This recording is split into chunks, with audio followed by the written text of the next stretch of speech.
expectations of Kenyans were very high. Expectations of women were very high. And Madam Speaker, it is sobering to note that this report is going to be defined by only 4 things.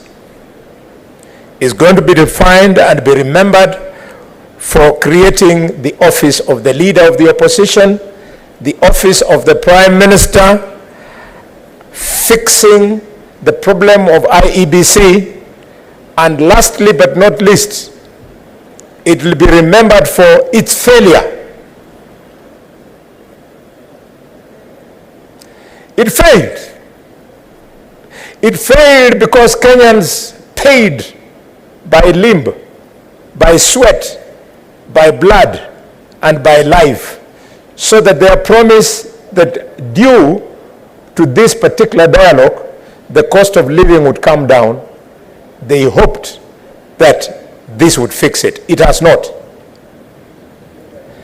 The issue of having approached Kenyans in rallies and mobilized them and urged them to believe that the cost of living would be fixed through dialogue was a big hoax.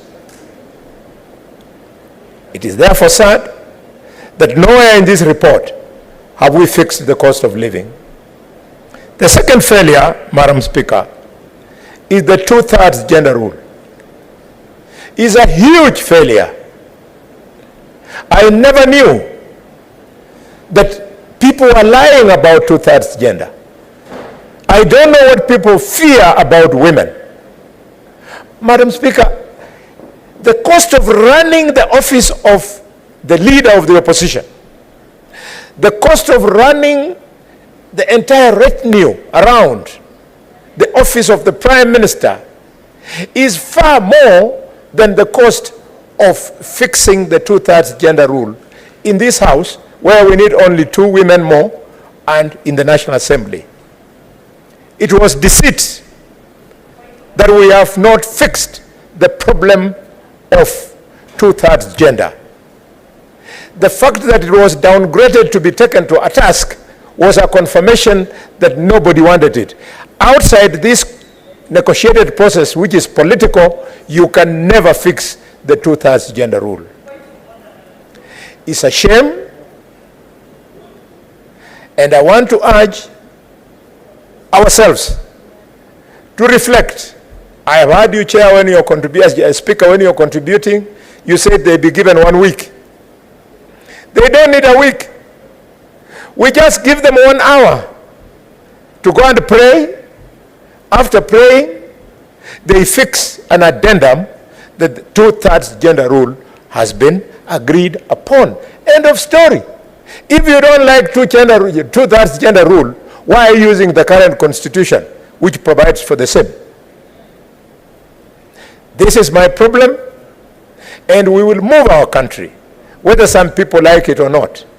I remember when I was a little boy at the University of Nairobi, we used to go to the Great Court, and we would stand on a table, and we would talk to nobody, talking just to the air, that we would change this country and bring in multi-party democracy. We did. I therefore want to speak here and say, whether some people in this country like it or not, 2/3 gender rule one day will be effected in this country. It's a shame that we wasted hundreds of millions on a report that is disappointing. Thank you, Madam Speaker. Senator Have I offended Ogenda.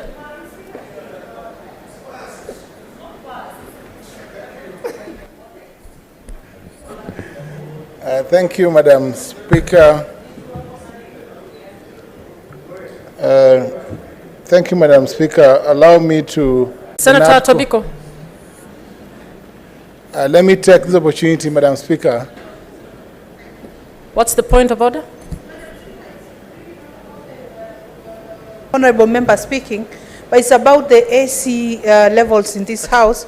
I've had to walk out twice because it's just a little too cold. Okay. To make it possible for all of us to be in the house, can it be reduced? Thank you, Senator. Senator Ogenda. Thank you, Madam Speaker, for giving me the opportunity to contribute to the NADCO report